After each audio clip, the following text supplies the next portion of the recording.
la grand-mère du président milliardaire, inspectait l'hôtel, lorsqu'elle rencontra par hasard la jeune fille, venue surprendre son petit ami infidèle. Alors que la jeune fille s'apprêtait à forcer la porte, la grand-mère l'arrêta précipitamment, et lui tendit la carte clé de la chambre. Elle lui dit qu'elle détestait par-dessus tous les hommes infidèles. La jeune fille utilisa alors la carte pour ouvrir la porte. Comme prévu, elle découvrit l'homme en train d'être intime avec une autre femme. Folle de rage, elle se précipita vers eux, jeta la femme à terre, puis passa à tabac le jeune homme. La grand-mère, impressionnée par le courage de la jeune fille, souhaita en réalité qu'elle devienne sa petite fille par alliance. Au début, la jeune fille souhaitait refuser, mais contre toute attente, la grand-mère appela directement le président. Elle lui ordonna d'être à l'hôtel en 3 minutes. Le président, n'osant pas tarder, se rendit immédiatement sur place. Il comprit alors que sa grand-mère essayait de lui organiser un mariage. Mais le président n'était pas d'accord, car il avait déjà quelqu'un en tête. En effet, quand il était enfant, le président avait été kidnappé par des trafiquants d'êtres humains. Une petite fille avait tenté de le secourir, mais avait également été capturée par les criminels. Ils avaient tous deux été enfermés dans une petite pièce sombre. La petite fille, malgré tout, déterminée, avait encore tenté de s'échapper avec le président. Mais un homme vêtu de noir entra, et les assomma tous les deux. Heureusement, la police reçut un tuyau et les sauva. Cependant, en se réveillant,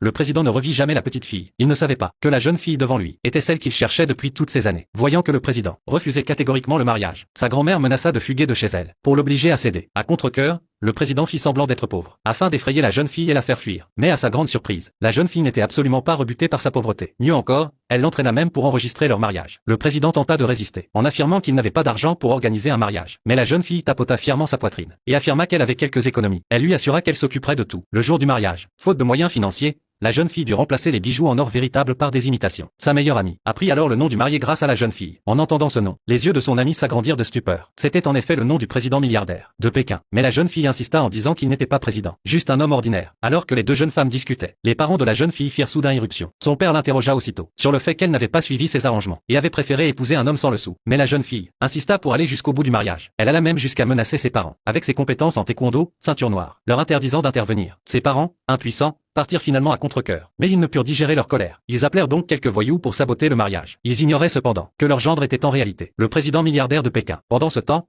la grand-mère avait préparé des lingots d'or et des documents de propriété pour la jeune fille. Cependant, le président arrêta sa grand-mère et lui demanda de ne pas les donner tout de suite. Il voulait d'abord tester le caractère de la jeune fille. Si elle réussissait l'épreuve, il serait toujours temps de lui offrir les cadeaux. La grand-mère accepta. Bientôt, la cérémonie de mariage commença. Mais juste, au moment où le président et la jeune fille échangeaient leurs alliances, un groupe de voyous turbulents fit irruption. Ils exigèrent même que les mariés descendent, pour trinquer avec eux.